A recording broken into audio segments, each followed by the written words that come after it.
दुनिया के सबसे महान साइंटिस्ट एल्बर्ट आइंस्टाइन के बारे में वैसे तो हम सब ने बचपन से खूब सुना और पढ़ा है। स्कूल से लेकर कॉलेज तक में उनके तेज दिमाग के किस्से कई बार सुनाए जाते थे।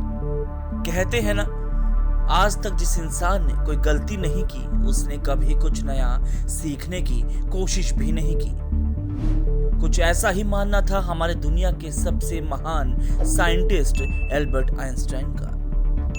तो चलिए आज आपको दुनिया के सबसे महान साइंटिस्ट एल्बर्ट आइंस्टाइन के बारे में कुछ खास तथ्यों से रूबरू कराते हैं। सर एल्बर्ट आइंस्टाइन का जन्म 14 मार्च 1879 को जर्मनी के उल्म शहर में एक यहूदी परिवार में हुआ था। लेकिन क्या आप जानते हैं कि आइंस्टाइन जब पैदा हुए थे तब डॉक्टर्स ने नोटिस किया कि उनका सर नॉर्मल बच्चों के मुकाबले काफी बड़ा था और वो एक एबनॉर्मल बच्चे के रूप में जन्मे थे। हालांकि इस सब के बावजूद उनका दिमाग इतना तेज था कि उनका कोई मुकाबला नहीं था और यही बात उन्हें बाकियों से खास बनाती है। भले ही आज आइंस्टाइन हमारे बीच नहीं है, लेकिन विज्ञान आज भी उनकी थीसिस के बिना अधूरा है।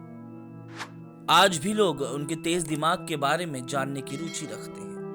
ज्यादातर लोगों के मन में सवाल आते हैं कि आखिर कौन सी ऐसी सुपर पावर थी आइंस्टाइन के दिमाग में। लेकिन क्या आप जानते हैं कि आइंस्टाइन 4 साल में पहली बार बोले थे। ज्यादातर बच्चे 1 या 2 साल की उम्र में बोलना सीख जाते हैं, लेकिन आइंस्टाइन 4 साल की उम्र तक बोले नहीं थे। इतना ही नहीं, आइंस्टाइन बचपन से पढ़ाई में अच्छे नहीं थे और इसी वजह से उनकी गिनती बेवकूफ बच्चों में हुआ करती थी। वहीं एल्बर्ट आइंस्टाइन को डेट्स और फोन नंबर याद रखने में काफी दिक्कत होती थी। यहां तक कि उन्हें खुद का टेलीफोन नंबर भी याद नहीं रहता था। आपको बता दें कि आइंस्टाइन के टीचर भी उन्हें पसंद नहीं करते थे, क्योंकि वो सिर्फ साइंस और मैथ के अलावा हर सब्जेक्ट में फेल होते थे और बचपन से ही आइंस्टाइन को किताबी ज्ञान में कोई रुचि नहीं थी। लेकिन सभी बातों के बाद भी आज भी वो लोगों के लिए खास हैं और लगातार उनका तेज दिमाग चर्चा का विषय बना हुआ है। आपको बता दें कि 18 अप्रैल 1955 में जब आइंस्टाइन की मृत्यु हो गई थी, तब पैथोलॉजिस्ट डॉक्टर थॉमस हॉर्वे ने आइंस्टाइन के परिवार की अनुमति के बिना ही उनके दिमाग को रिसर्च के लिए निकाल लिया था और वो वहां से भाग गए थे।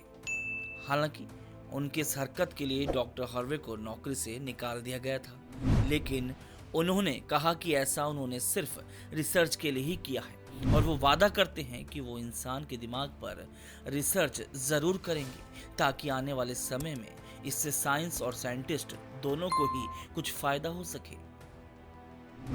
हालांकि बाद में आइंस्टाइन के बेटे हैंस एल्बर्ट की परमिशन के बाद डॉक्टर हार्वे ने आइंस्टाइन के दिमाग पर रिसर्च करना शुरू किया, जिसमें सबसे पहले उन्होंने आइंस्टाइन के दिमाग का वजन किया, जो 1230 ग्राम का था, जो काफी छोटा था क्योंकि आमतौर पर इंसान के दिमाग का वजन 1400 ग्राम होता है। डॉक्टर हार्वे यही नहीं रुके, उन्होंने आइंस्टाइन के ब्रेन को 240 भागों से टुकड़े किए और उन टुकड़ों को दुनिया भर के मशहूर रिसर्चर्स के पास भेज दिया ताकि वो अच्छे से देख सकें कि आखिर आइंस्टाइन के दिमाग में ऐसा क्या था जो बाकी आम इंसानों में नहीं था। जिसके बाद डॉक्टर हार्वे ने आइंस्टाइन के ब्रेन टिश्यूज के 1000 माइक्रोस्कोपिक स्लाइड बनाए, जिससे आइंस्टाइन के दिमाग की अच्छी तरह से जांच की जा सके। हालांकि हार्वे ने जांच में पाया कि आइंस्टाइन के ब्रेन में आम इंसानों से ज्यादा सेल्स थे। आइंस्टाइन के दिमाग का सेरेब्रल कॉर्टेक्स नाम का हिस्सा एक आम इंसान के दिमाग के मुकाबले काफी अलग था।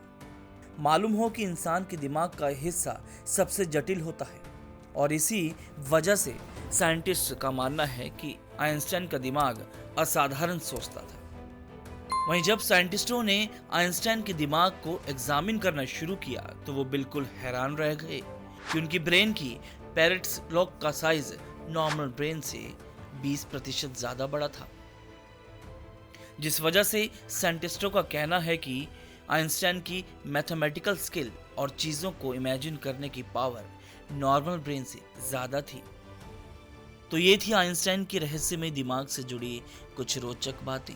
ऐसी ही कुछ और रोचक जानकारियां अगर आप जानना चाहते हैं तो हमें कमेंट कर बताएं और हमारी वीडियो को लाइक करें।